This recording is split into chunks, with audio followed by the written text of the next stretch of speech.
Es tiempo de hablar de Jesús. La lectura sin comentarios del libro El deseado de todas las gentes. Capítulo 21. Betesda y el Sanedrín. En Hablemos de Jesús. Omar Medina les acompaña. Y hay en Jerusalén, a la puerta del ganado, un estanque que en hebraico es llamado Betesda, el cual tiene 5 portales. En estos yacía multitud de enfermos, ciegos, cojos, secos, que estaban esperando el movimiento del agua. En ciertos momentos se agitaban las aguas de este estanque y se creía que ello se debía a un poder sobrenatural y que el primero en que ella entrara después que fuesen agitadas sanaba de cualquier enfermedad que tuviese. Centenares de enfermos visitaban el lugar, pero era tan grande la muchedumbre cuando el agua se agitaba que se precipitaban y pisoteaban a los más débiles. Muchos no podían ni acercarse al estanque. Otros, habiendo logrado alcanzarlo, morían en su orilla. Se habían levantado refugios en derredor del lugar a fin de que los enfermos estuviesen protegidos del calor del día y del frío de la noche. Algunos pernoctaban en esos pórticos, arrastrándose a la orilla del estanque día tras día, con una vana esperanza de alivio. Jesús estaba otra vez en Jerusalén. Andando solo, en aparente meditación y oración, llegó al estanque. Vio a los pobres dolientes esperando lo que suponían ser su única oportunidad de sanar. Anhelaba ejercer su poder curativo y devolver la salud a todos los que sufrían. Pero era sábado, multitudes iban al templo para adorar y él sabía que un acto de curación como este excitaría de tal manera el prejuicio de los judíos que abreviaría su obra. Pero el Salvador vio un caso de miseria suprema. Era el de un hombre que había estado imposibilitado durante 38 años. Su enfermedad era en gran parte resultado de su propio pecado y considerada como juicio de Dios. Solo y sin amigos, sintiéndose privado de la misericordia de Dios, el enfermo había sufrido largos años. Cuando se esperaba que las aguas iban a ser revueltas, los que se compadecían de su incapacidad lo llevaban a los pórticos, pero en el momento favorable no tenía a nadie para ayudarle a entrar. Había visto agitarse el agua, pero nunca había podido llegar más cerca de la orilla del estanque. Otros más fuertes que él se sumergían antes.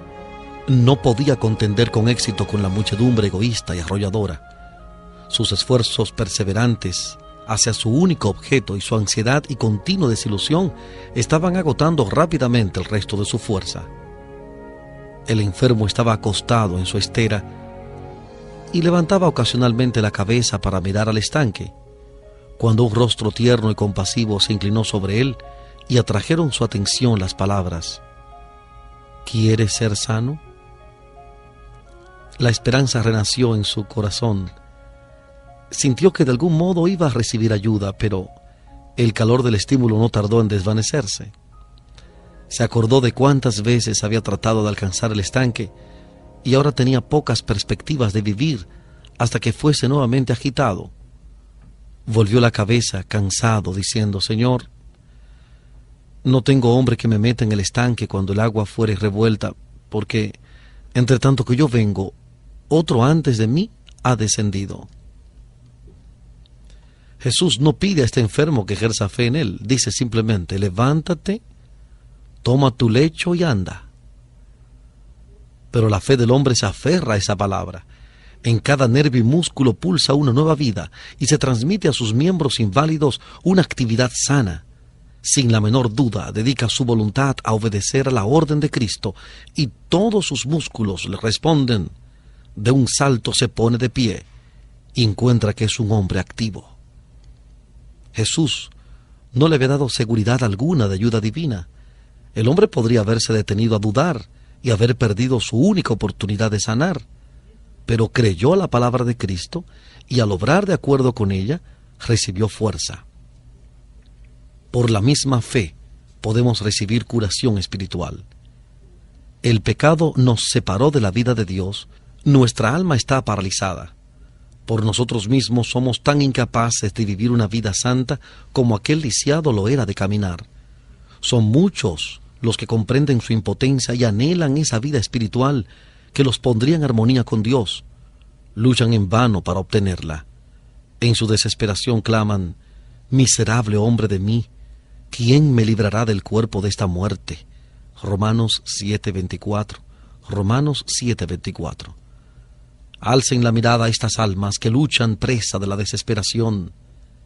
El Salvador se inclina hacia el alma adquirida por su sangre, diciendo con inefable ternura y compasión: ¿quieres ser sano? Él les invita a levantarse llenos de salud y paz. No esperen hasta sentir que son sanos. Crean en su palabra y se cumplirá. Pongan su voluntad de parte de Cristo, quieran servirle, y al obrar de acuerdo con su palabra, recibirán fuerza. Cualquiera sea la mala práctica, la pasión dominante que haya llegado a esclavizar su alma y cuerpo por haber cedido largo tiempo a ella, Cristo puede y anhela librarlos. Él impartirá vida al alma de los que estaban muertos en sus delitos. Efesios 2:1. Efesios 2:1. Librará al cautivo que está sujeto por la debilidad, la desgracia y las cadenas del pecado. El paralítico sanado se agachó para recoger su cama, que era tan solo una estera y una manta, y al enderezarse de nuevo con una sensación de deleite, miró en derredor buscando a su libertador. Pero Jesús se había perdido entre la muchedumbre. El hombre temía no conocerle en caso de volver a verlo. Mientras se iba apresuradamente, con paso firme y libre, alabando a Dios y regocijándose en la fuerza que acababa de recobrar, se encontró con varios fariseos e inmediatamente les contó cómo había sido curado. Les sorprendió la frialdad con que escuchaban su historia. Con frentes ceñudas le interrumpieron preguntándole por qué llevaba su cama en sábado. Le recordaron severamente que no era lícito llevar cargas en el día del Señor. En su gozo, el hombre se había olvidado de que era sábado, y sin embargo no se sentía condenado por obedecer la orden de aquel que tenía tanto poder de Dios. Contestó osadamente: el que me sanó, él mismo me dijo, toma tu lecho y anda. Le preguntaron quién había hecho esto, pero él no se lo podía decir. Esos gobernantes sabían muy bien que solo uno se había demostrado capaz de realizar este milagro, pero deseaban una prueba directa de que era Jesús, a fin de poder condenarle como violador del sábado. En su opinión, no solo había quebrantado la ley sanando al enfermo en sábado, sino que había cometido un sacrilegio al ordenarle que llevase su cama. Los judíos habían pervertido de tal manera la ley que hacían de ella un yugo esclavizador. Sus requerimientos sin sentido habían llegado a ser ludilibrio entre otras naciones. Y el sábado estaba especialmente recargado de tanta clase de restricciones sin sentido. No era para ellos una delicia, santo a Jehová y honorable. Los escribas y fariseos habían hecho de su observancia una carga intolerable. Un judío no podía encender fuego, ni siquiera una vela en sábado. Como consecuencia, el pueblo hacía cumplir por gentiles muchos servicios que sus reglas les prohibían hacer por su cuenta. No reflexionaban que si estos actos eran pecaminosos, los que empleaban a otros para realizarlos eran tan culpables como si los hiciesen ellos mismos. Pensaban que la salvación se limitaba a los judíos y que la condición de todos los demás, siendo ya desesperada, no podía empeorar. Pero Dios no ha dado mandamientos que no puedan ser acatados por todos. Sus leyes no sancionan ninguna restricción irracional o egoísta. En el templo Jesús se encontró con el hombre que había sido sanado. Había venido para traer una ofrenda por su pecado y de agradecimiento por la gran merced recibida.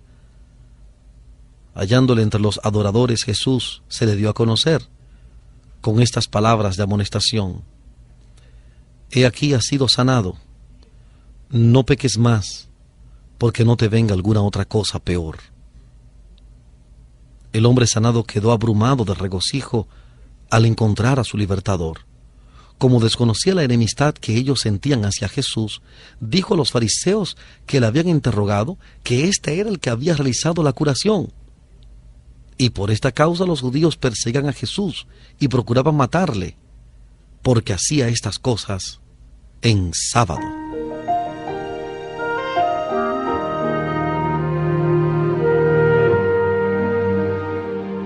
Estamos presentando la lectura sin comentarios del capítulo 21 del libro El deseado de todas las gentes.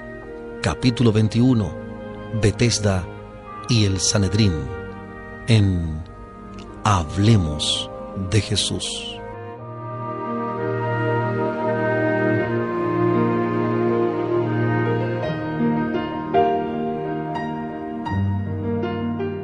Jesús fue llevado ante el Sanedrín para responder a la acusación de haber violado el sábado. Si en ese tiempo los judíos hubiesen sido una nación independiente, esta acusación habría servido a sus fines de darle muerte. Pero la sujeción a los romanos lo impedía. Los judíos no tenían facultad de infligir la pena capital, y las acusaciones presentadas contra Cristo no tendrían peso en un tribunal romano. Sin embargo, esperaban conseguir otros objetos. A pesar de los esfuerzos que ellos hacían para contrarrestar su obra, Cristo estaba llegando aún en Jerusalén a ejercer sobre el pueblo una influencia mayor que la de ellos. Multitudes que no se interesaban en las arengas de los rabinos eran atraídas por su enseñanza. Podían comprender sus palabras y sus corazones eran consolados y alentados. Hablaba de Dios, no como de un juez vengador, sino como de un Padre tierno, y revelaba la imagen de Dios reflejada en sí mismo. Sus palabras eran como bálsamo para el espíritu herido. Tanto por sus palabras como por sus obras de misericordia, estaba quebrantando el poder opresivo de las antiguas tradiciones y de los mandamientos de origen humano, y presentaba el amor de Dios en su plenitud inagotable. En una de las más antiguas profecías dadas acerca de Cristo, está escrito: no será quitado el cetro de Judá y el legislador de entre sus pies hasta que venga Shiloh, y a él se congregarán los pueblos. Génesis capítulo 49, versículo 10. Génesis 49, 10. La gente se congregaba en derredor de Cristo, con corazones llenos de simpatía. La multitud aceptaba sus lecciones de amor y benevolencia, con preferencia a las rígidas ceremonias requeridas por los sacerdotes. Si los sacerdotes y rabinos no se hubiesen interpuesto, esta enseñanza habría realizado una reforma cual nunca la presenciara el mundo. Pero a fin de conservar su poder, estos dirigentes resolvieron quebrantar la influencia de Jesús. Su emplazamiento ante el Sanedrín y una abierta condenación de sus enseñanzas debían contribuir a lograr esto, porque la gente tenía todavía gran reverencia por sus dirigentes religiosos. Cualquiera que se atreviese a condenar los requerimientos rabínicos era considerado culpable, no solo de blasfemia, sino de traición. Basándose en esto, los rabinos esperaban excitar las sospechas contra Jesús. Afirmaban que trataba de destruir las costumbres establecidas, causando así división entre la gente y preparando el completo sojuzgamiento de parte de los romanos. Pero los planes que tan celosamente procuraban cumplir estos rabinos nacieron en otro concilio. Después que Satanás fracasó en su intento de vencer a Cristo en el desierto, combinó sus fuerzas para que se opusiesen a su ministerio y, si fuese posible, estorbasen su obra. Lo que no pudo lograr por el esfuerzo directo y personal, resolvió efectuarlo por la estrategia. Apenas se retiró del conflicto en el desierto, tuvo concilio con sus ángeles y maduró sus planes para cegar aún más la mente del pueblo judío a fin de que no reconociese a su Redentor. Se proponía obrar mediante sus agentes humanos en el mundo religioso, infundiéndoles su propia enemistad contra el campeón de la verdad. Iba a inducirlos a rechazar a Cristo y a hacerle la vida tan amarga como fuese posible, esperando desalentarlo en su misión. Y los dirigentes de Israel llegaron a ser instrumentos de Satanás para guerrear contra el Salvador. Jesús había venido para magnificar la ley y engrandecerla. Él no había de rebajar su dignidad, sino ensalzarla. La Escritura dice: no se cansará ni desmayará hasta que ponga en la tierra juicio. Isaías 42, 21 y 4. Isaías 42, 21 y 4. Había venido para librar al sábado de estos requerimientos gravosos que hacían de él una maldición en vez de una bendición. Por esta razón, había escogido el sábado para realizar el acto de curación de Betesda. Podría haber sanado al enfermo en cualquier otro día de la semana. Podría haberle sanado simplemente sin pedirle que llevase su cama. Pero esto no le habría dado la oportunidad que deseaba. Un propósito sabio motivaba cada acto de la vida de Cristo en la tierra. Todo lo que hacía era importante en sí mismo y por su enseñanza. Entre los afligidos del estanque, eligió el caso peor para el ejercicio de su poder sanador y ordenó al hombre que llevase su cama a través de la ciudad a fin de publicar la gran obra que había sido realizada en él. Esto iba a levantar la cuestión de lo que era lícito hacer en sábado y prepararía el terreno para denunciar las restricciones de los judíos acerca del día del Señor y declarar nulas sus tradiciones. Jesús les declaró que la obra de aliviar los afligidos estaba en armonía con la ley del sábado.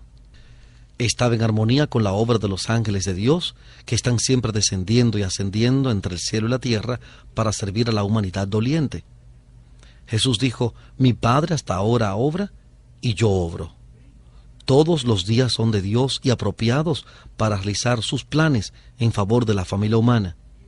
Si la interpretación que los judíos daban a la ley era correcta, entonces era culpable Jehová, cuya obra ha vivificado y sostenido toda cosa viviente desde que echó los fundamentos de la tierra. Entonces, el que declaró buena su obra e instituyó el sábado para conmemorar su terminación, debía hacer alto en su labor y detener los incesantes procesos del universo. ¿Debía Dios prohibir al sol que realizase su oficio en sábado, suspender sus agradables rayos para que no calentasen la tierra ni nutriesen la vegetación? ¿Debía el sistema de los mundos detenerse durante el día santo? ¿Debía ordenar a los arroyos que dejasen de regar los campos y los bosques y pedir a las olas del mar que detuviesen su incesante flujo y reflujo? ¿Debían el trigo y la cebada dejar de crecer y el racimo suspender su maduración purpúrea? ¿Debían los árboles y las flores dejar de crecer o abrirse en sábado? En tal caso, el hombre echaría de menos los frutos de la tierra y las bendiciones que hacen deseable la vida. La naturaleza debía continuar su curso invariable. Dios no podía detener su mano por un momento, o el hombre desmayaría y moriría. Y el hombre también tiene una obra que cumplir en sábado: atender las necesidades de la vida, cuidar a los enfermos, proveer a los menesterosos. No será tenido por inocente quien descuide el alivio del sufrimiento ese día. El santo día de reposo de Dios fue hecho para el hombre, y las obras de misericordia están en perfecta armonía con su propósito. Dios no desea que sus criaturas sufran una hora de dolor que pueda ser aliviada en sábado o cualquier otro día. Lo que se demanda de Dios en sábado es aún más que en los otros días. Sus hijos dejan entonces su ocupación corriente y dedican su tiempo a la meditación y el culto. Le piden más favores el sábado que los demás días. Requieren su atención especial, anhelan sus bendiciones más selectas. Dios no espera que haya transcurrido el sábado para otorgar lo que le han pedido. La obra del cielo no cesa nunca, y los hombres no debieran nunca descansar de hacer bien. El sábado no está destinado a ser un período de inactividad inútil. La ley prohíbe el trabajo secular en el día de reposo del Señor. Debe cesar el trabajo con el cual nos ganamos la vida. Ninguna labor que tenga por fin el placer mundanal o el provecho es lícita en ese día. Pero como Dios abandonó su trabajo de creación y descansó el sábado y lo bendijo, el hombre ha de dejar las ocupaciones de su vida diaria y consagrar esas horas sagradas al descanso sano, al culto y a las obras santas. La obra que hacía Cristo al sanar a los enfermos estaba en perfecta armonía con la ley. Honraba el sábado.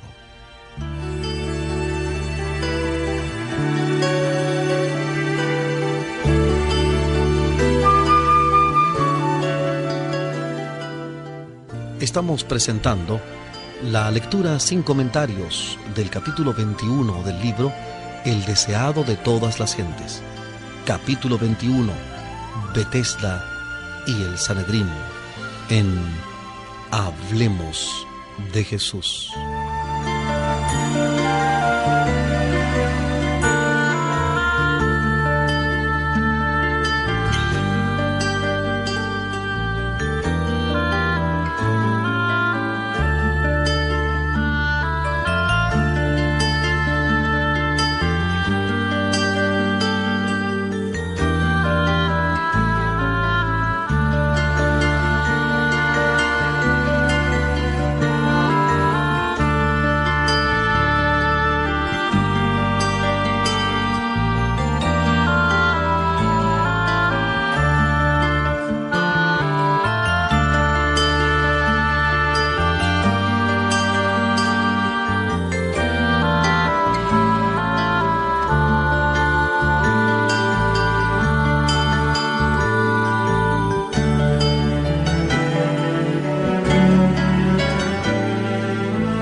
Volvemos a la lectura sin comentarios del capítulo 21 del libro El deseado de todas las gentes.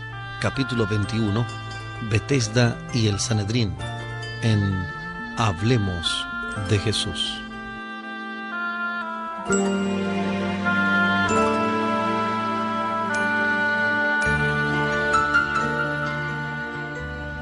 Jesús aseveró tener derechos iguales a los de Dios mientras hacía una obra igualmente sagrada, del mismo carácter que aquella en la cual se ocupaba el Padre en el cielo.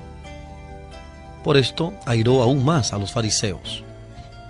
No solo había violado la ley a juicio de ellos, sino que al llamar a Dios mi Padre, se había declarado igual a Dios. Toda la nación judía llamaba a Dios su Padre, y por lo tanto no se habrían enfurecido si Cristo hubiese dicho tener esa misma relación con Dios. Pero le acusaron de blasfemia, con lo cual demostraron entender que él hacía este aserto en su sentido más elevado. Estos adversarios de Cristo no tenían argumento con qué hacer frente a las verdades que presentaba a su conciencia. Lo único que podían citar eran sus costumbres y tradiciones, y éstas parecían débiles cuando se comparaban con los argumentos que Jesús había sacado de la palabra de Dios y del incesante ciclo de la naturaleza. Si los rabinos hubieran sentido algún deseo de recibir la luz, se habrían convencido de que Jesús decía la verdad, pero evadieron los puntos que él presentaba acerca del sábado y trataron de excitar iras contra él porque aseveraba ser igual a Dios. El furor de los gobernantes no conoció límites. Si no hubiesen temido al pueblo, los sacerdotes y rabinos habrían dado muerte a Jesús allí mismo. Pero el sentimiento popular en su favor era fuerte. Muchos reconocían en Jesús al amigo que había sanado sus enfermedades y consolado sus pesares, y justificaban la curación del enfermo de Betesda. Así que por el momento los dirigentes se vieron obligados a refrenar su odio. Jesús rechazó el cargo de blasfemia. Mi autoridad, dijo él, por hacer la obra de la cual me acusan, es que soy el Hijo de Dios, uno con él en naturaleza, voluntad y propósito. Coopero con Dios en todas sus obras de creación y providencia. No puede el Hijo hacer nada de sí mismo, sino lo que viere hacer al Padre. Los sacerdotes y rabinos reprendían al Hijo de Dios por la obra que había sido enviado a hacer en el mundo. Por sus pecados se habían separado de Dios y en su orgullo obraban independientemente de él. Se sentían suficientes en sí mismos para todo y no comprendían cuánto necesitaban que una sabiduría superior dirigiese sus actos. Pero el Hijo de Dios se había entregado a la voluntad del Padre y dependía de su poder. Tan completamente había anodadado Cristo al yo, que no hacía planes por sí mismo. Aceptaba los planes de Dios para él, y día tras día el Padre se los revelaba. De tal manera debemos depender de Dios, que nuestra vida sea el simple desarrollo de su voluntad. Cuando Moisés estaba por construir el santuario como morada de Dios, se le indicó que hiciese todas las cosas de acuerdo con el modelo que se le mostrase en el monte. Moisés estaba lleno de celo para hacer la obra de Dios. Sus hombres más talentosos y hábiles estaban a su disposición para ejecutar sus sugestiones. Sin embargo, no había de hacer una campana, una granada, una borla, una franja, una cortina o cualquier vaso del santuario sin que estuviese de acuerdo con el modelo que se le había mostrado. Dios le llamó al monte y le reveló las cosas celestiales. El Señor le cubrió de su gloria para que pudiese ver el modelo, y de acuerdo con éste se hicieron todas las cosas. Así también Dios, deseoso de hacer de Israel su morada, le había revelado su glorioso ideal del carácter. Le mostró el modelo en el monte cuando le dio la ley desde el Sinaí y cuando pasó delante de Moisés y proclamó: Jehová, Jehová, fuerte, misericordioso y piadoso, tardo para la ira y grande en benignidad y verdad, que guarda la misericordia en millares, que perdona la iniquidad, la rebelión y el pecado. Éxodo capítulo 34, versículos 6 y 7. Éxodo 34, 6 y 7. Israel había preferido sus propios caminos.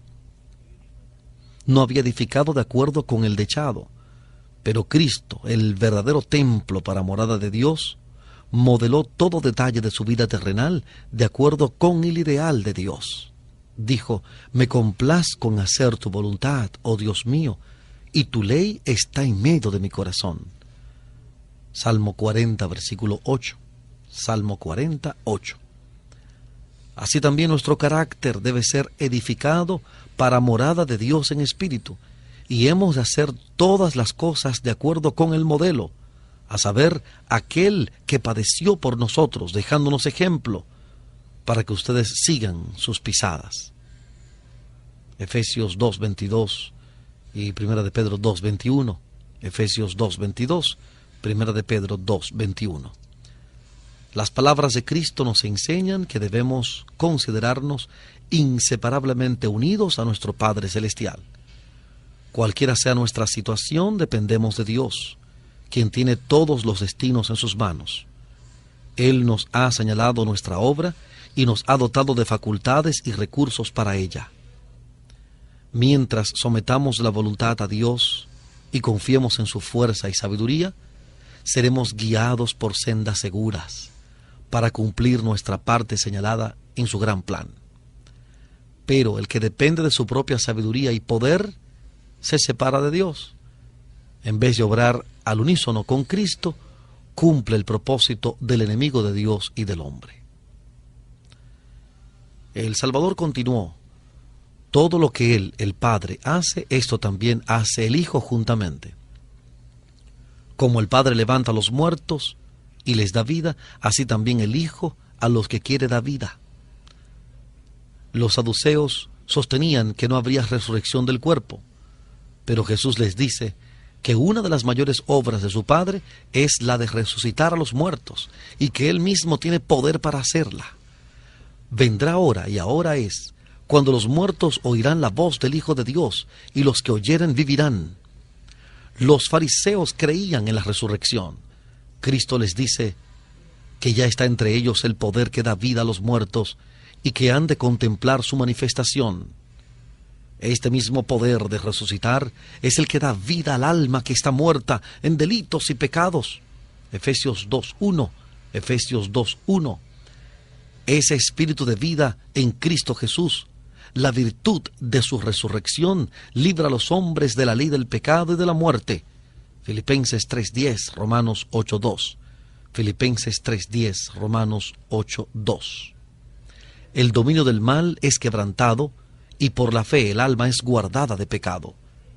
El que abre su corazón al Espíritu de Cristo llega a participar de ese gran poder que sacará su cuerpo de la tumba. El humilde Nazareno asevera su verdadera nobleza. Se eleva por encima de la humanidad, depone el manto de pecado y de vergüenza y se revela como el honrado de los ángeles, el Hijo de Dios, uno con el Creador del universo. Sus oyentes quedan hechizados. Nadie habló jamás palabras como las suyas, ni tuvo un porte de tan real majestad.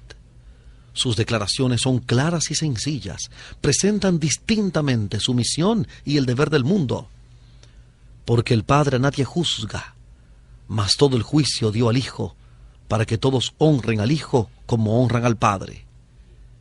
El que no honra al Hijo no honra al Padre que le envió. Porque como el Padre tiene vida en sí mismo, así dio también al Hijo que tuviese vida en sí mismo, y también le dio poder de hacer juicio en cuanto es el Hijo del Hombre. Los sacerdotes y gobernantes se habían constituido jueces para condenar la obra de Cristo, pero Él se declaró juez de ellos y de toda la tierra. El mundo ha sido confiado a Cristo, y por Él ha fluido toda bendición de Dios a la especie caída. Era redentor antes de su encarnación, tanto como después. Tan pronto como hubo pecado, hubo un Salvador. Ha dado luz y vida a todos, y según la medida de la luz dada, cada uno será juzgado. Y el que dio la luz, el que siguió al alma con las más tiernas súplicas, tratando de ganarla del pecado a la santidad, es a la vez su abogado y juez. Desde el principio de la gran controversia en el cielo, Satanás ha sostenido su causa por medio de engaño. Y Cristo ha estado obrando para desenmascarar sus planes y quebrantar su poder. El que hizo frente al engañador y a través de todos los siglos procuró arrebatar cautivos de su dominio, es quien pronunciará el juicio sobre cada alma. Y Dios le ha dado potestad de ejecutar juicio por cuanto Él es Hijo del Hombre. Porque gustó las mismas heces de la aflicción y tentación humanas y comprende las debilidades y los pecados de los hombres. Porque en nuestro favor resistió victoriosamente las tentaciones de Satanás y tratará justa y tiernamente con las almas por cuya salvación fue derramada su sangre. Por todo esto el Hijo del Hombre ha sido designado para ejecutar el juicio. Pero la misión de Cristo no era juzgar, sino salvar. No envió Dios a su Hijo al mundo para que condene al mundo, mas para que el mundo sea salvo por él. Juan 3:17. Juan 3:17. Y delante del Sanedrín Jesús declaró: el que oye mi palabra y cree al que me ha enviado, tiene vida eterna, y no vendrá a condenación, mas pasó de muerte a vida. Invitando a sus oyentes a no asombrarse, Cristo reveló ante ellos, en una visión aún mayor, el misterio de lo futuro. Vendrá hora, dijo, cuando todos los que están en los sepulcros oirán su voz, y los que hicieron bien saldrán a resurrección de vida, mas los que hicieron mal a resurrección de condenación.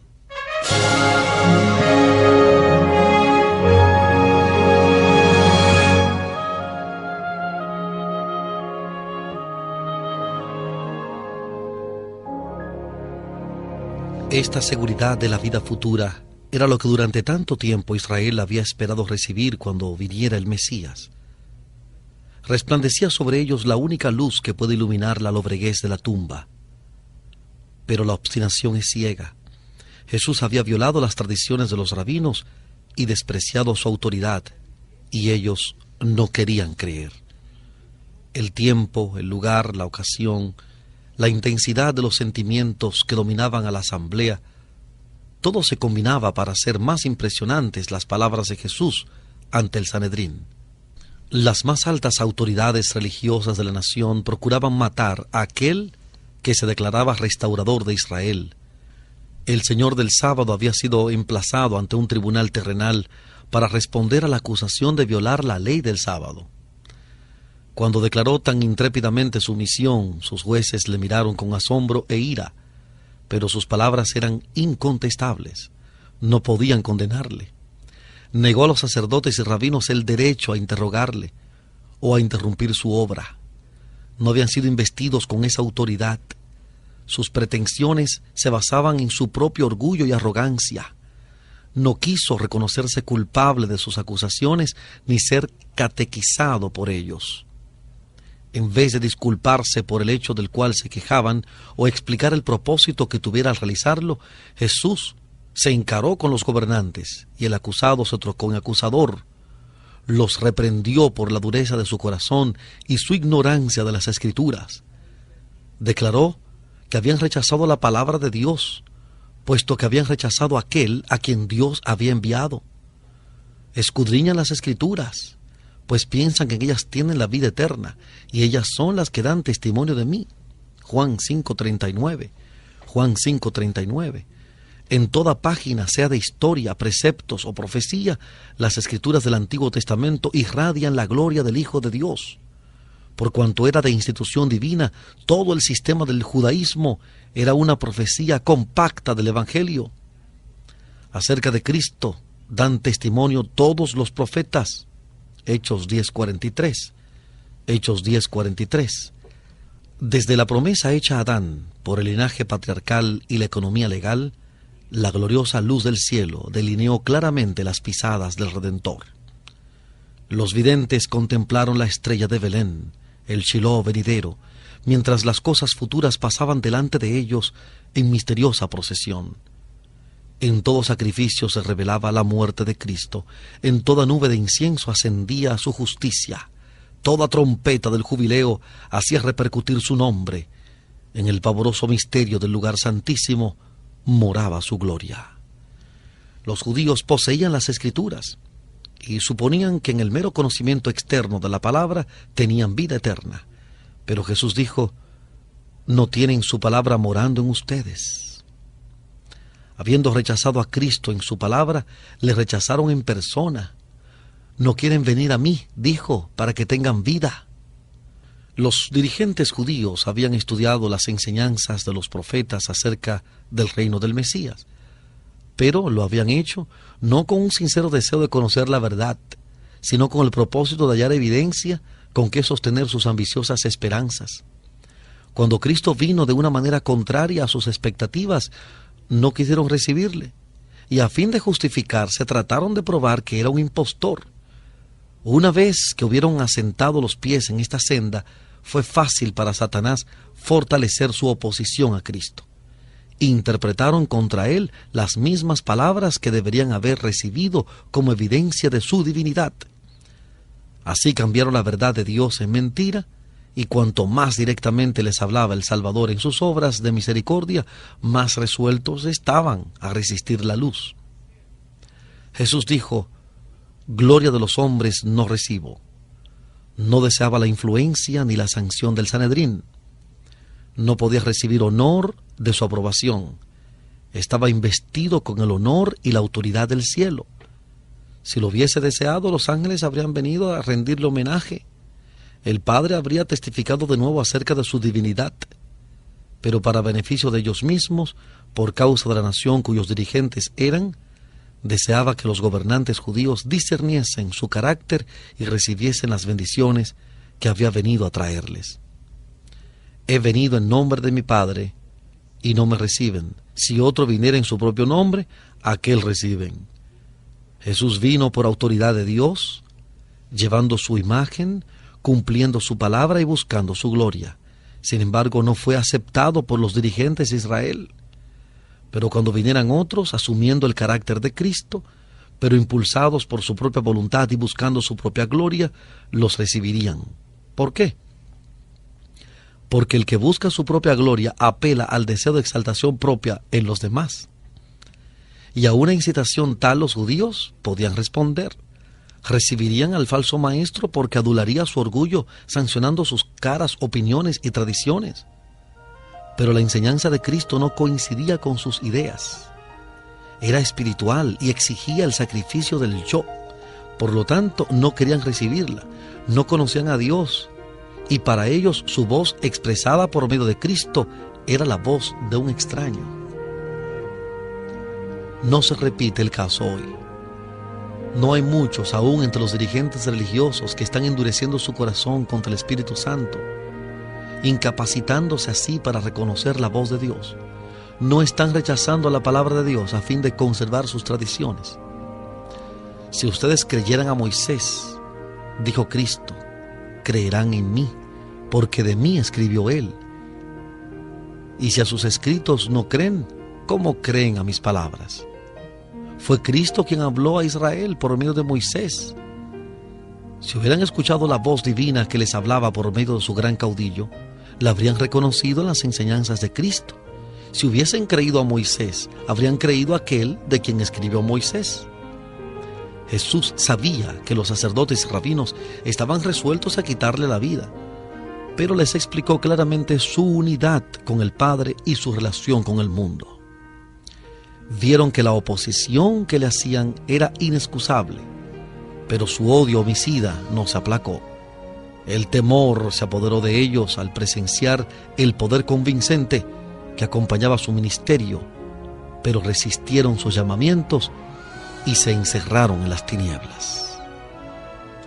Habían fracasado señaladamente en subvertir la autoridad de Jesús o enajenarle el respeto y la atención del pueblo, de entre el cual muchos se habían convencido por sus palabras. Los gobernantes mismos habían sentido profunda convicción mientras había hecho pesar su culpa sobre su conciencia, pero esto no hizo sino amargarlos aún más contra él. Estaban resueltos a quitarle la vida. Enviaron mensajeros por todo el país para amonestar a la gente contra Jesús como impostor. Mandaron espías para que lo vigilasen e informasen de lo que hacía y decía. El precioso Salvador estaba ahora, muy ciertamente, bajo la sombra de la cruz.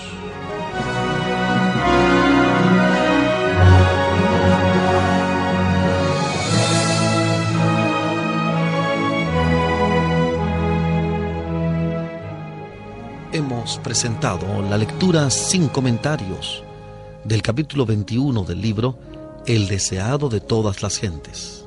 Capítulo 21, Betesda y el Sanedrín.